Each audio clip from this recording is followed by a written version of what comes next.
If there's any On30 locomotive I've been wanting to get for quite some time, I'd have to say it's the K28. What, did you expect I was going to say the engine this video's about? Because honestly, I didn't really like the way the Bachmann 440 looked. The huge headlight just screws with the proportions in my opinion. So I never really tried that hard to find one. I prefer more industrial engines to ornate speedsters anyways. And to top it all off, finding a 440 at a good price in the secondhand market is not something you can do all too often. Now, while the 440 isn't my favorite, one of my long-term goals is to collect versions of every Bachmann On30 engine. They need to still have most of their original shape and parts, but if the paint job is spiced up and new details are added here and there, that's okay by my standards. If two engines are similar enough, such as two articulateds, the 060 versus the 260, or the two porters, I'm willing to make an exception and say that one of the two is fine. And with these rules, I only have 3 steam engines left to grab. The Heisler, which Bachmann is actually planning on doing a re-release of soon, the outside framed 440, which I technically have one of, but the pilot truck is missing, so it's not really good enough for my standards, and the inside framed 440. Though, considering the subject of this video, I've clearly been able to snag one. In fact, I got this one off of a channel supporter. Dave, as we know him, happens to have a small collection of On30 of his own. However, he wanted to downsize his fleet a little bit to make room for some 3D printed designs of his own. He liked his Porter too much, and had put too much effort into the Mogul to part ways, so he decided to ditch the American. The price he was asking for was pretty fair, so I shot him a message and asked if I could reserve the engine.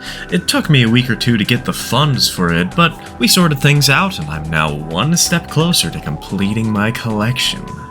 And once it arrived, I will admit that the proportions looked better in person than online, but I still wasn't a huge fan of the design. It especially didn't help that this engine was a little bit busted. Her boiler handrails were bent, her pilot support struts were missing, and her cowcatcher and coupler were wiped off the face of the earth. On top of that, I didn't really like the cab. The red of the windows and the doors was just a little too bright and clashed with the rest of the locomotive, and I thought it would be fun to build a wooden cab for this locomotive. After all, if I was going to need to buy a replacement pilot, I might as well get one from Mount Blue Model Co. See, around the time that I got this locomotive, I was really planning out my previous project, the Annie County Railroad, and I knew that I needed to buy some On30 freight cars from Mount Blue. As it so happens, Mount Blue also offers a pilot replacement for the 440. It's a small, simple, and cheap wooden kit that I thought would help fix the engine. But they also sell a wooden cab conversion.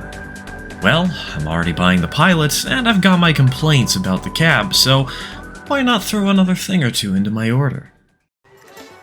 Now, while I did want to replace the cab, I also wanted to save it. Parts are parts, and a spare cab can make for a fun kitbosh. If I just started painting while the cab was still in place, I might accidentally paint onto the cab. Might as well remove it now, right? So I unscrewed it from below and pulled it off after cutting the string for the bell cord, which went into the cab itself. The engine was a little dusty because Dave hadn't run it in a while, so I gave it a light dusting before I painted the engine in a base coat of blue. Citadel color Calidor Sky, to be particular. I was trying to use a combination of a base coat of blue and a secondary coat of reflective gray to try and capture the color of a Russian iron boiler. I thought it would help make this engine feel a little more ornate and make it really pop and stand out from the rest of my fleet. So, once the blue was on, I used some Citadel color Iron Warriors to finish the job. And, well, honestly, this didn't work so well. The Iron Warriors color overpowered the blue, and really I should have mixed the two colors somehow. I knew that would have been the better plan from the get-go, but I just didn't have a palette or a paint bottle to mix the colors in. I was hoping this would work, and really, I don't think it did. With that said, I think it looks alright, it just doesn't look like Russian iron like I originally planned. As I had feared, and why I removed the cab, I definitely overpainted. It kinda just happens when you're trying to do a boiler. In some cases, I already planned on adding a new color, like with the pipes on the boiler's sides, so this didn't really matter. For that job, to cover up the spots of blue, I used Citadel color Corn Red. In other cases, I didn't really want to repaint them, like with the running board. So, in order to touch things up, I used Citadel color Abaddon Black. I found it to be a great match for Bachmann's Boiler Black. And with that, I figured the boiler was done. It wasn't quite, but I couldn't think of anything else to do at the time. So I moved on to the cab. I gotta say, it's a bit of a shame Mount Blue doesn't offer more cab conversions. They only offer 2, both of which I've built, but they're quite satisfying and detailed. One of my favorite elements of them is how many parts each side has. On most kits, especially from Mount Blue, they only have 2 pieces, one for the inner structural wall and one for the outer decorative one. But because you can see inside the cab, they actually have 3 pieces in some parts. Now, I don't add all of the details to my cabs. I'm a little lazy and I like cutting corners. For example, you can reposition the rear cab window so that it's in a forward position. It has to be permanently in the forward position, unfortunately, but you can do that. That's awesome! But it's also more work, and most people aren't going to notice the difference anyways. But the fact that the kit has these little extra details is just so nice. There may not be many choices for the cab conversions from Mount Blue, but hey, if you've got a Forney or an inside framed 440, these are quite nice looking kits to add to your locomotive. And if you're looking for a wooden cab to add to a scratch build or a kit bosh, these might be some pretty good options. Anyways, painting. You might have noticed I already did the window frames. I used Corn Red again because, well, might as well have a little bit of a theme to the whole locomotive.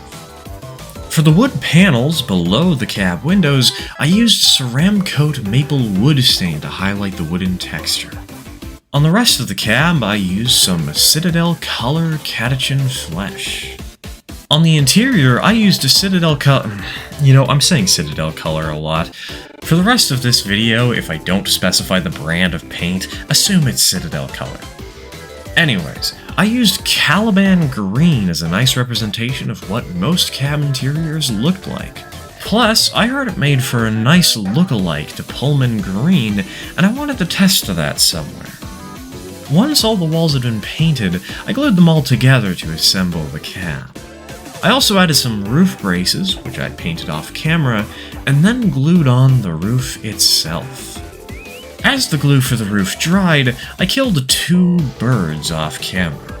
I painted the roof in Corn Red, though I did that after the glue dried, but I also painted and glued the wood pilot replacements.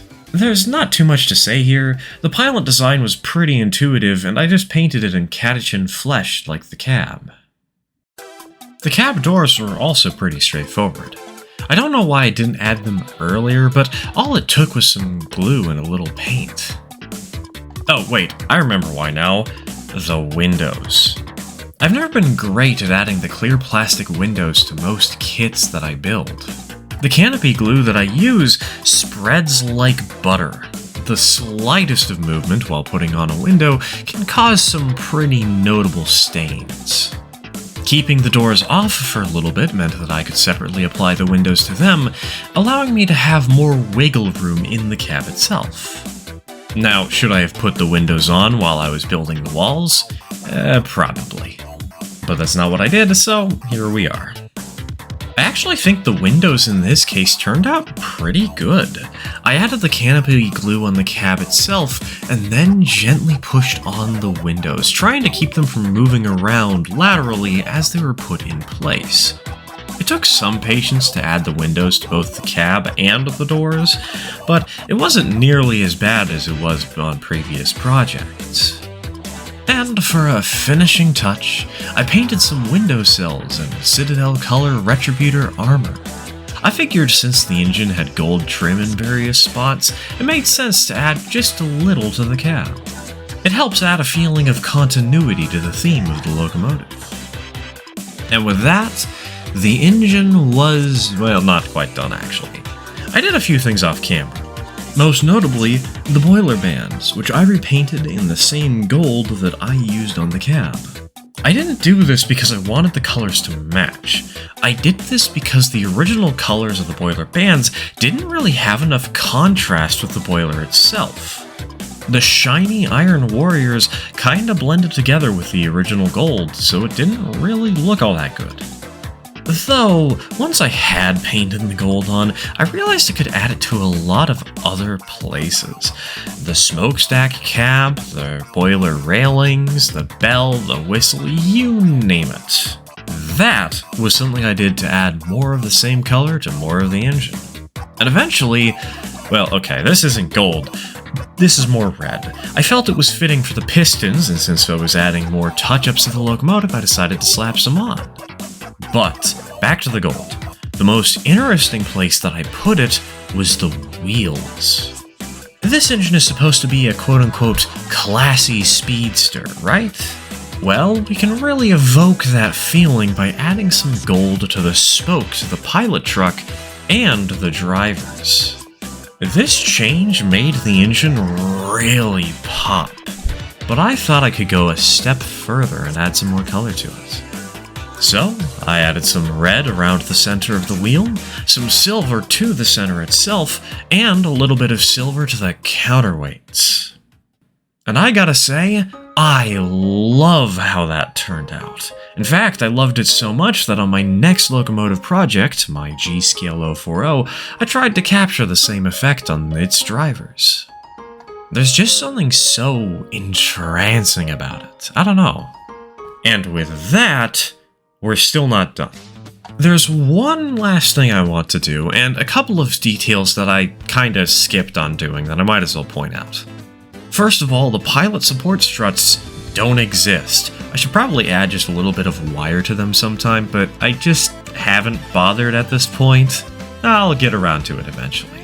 Though, speaking of the pilot, the coupler is still missing there. On one hand, that coupler is going to be relevant for the project that I want to use this engine on. On the other hand, for this video, who cares? All I need to do is put a passenger train behind the tender and it'll look good.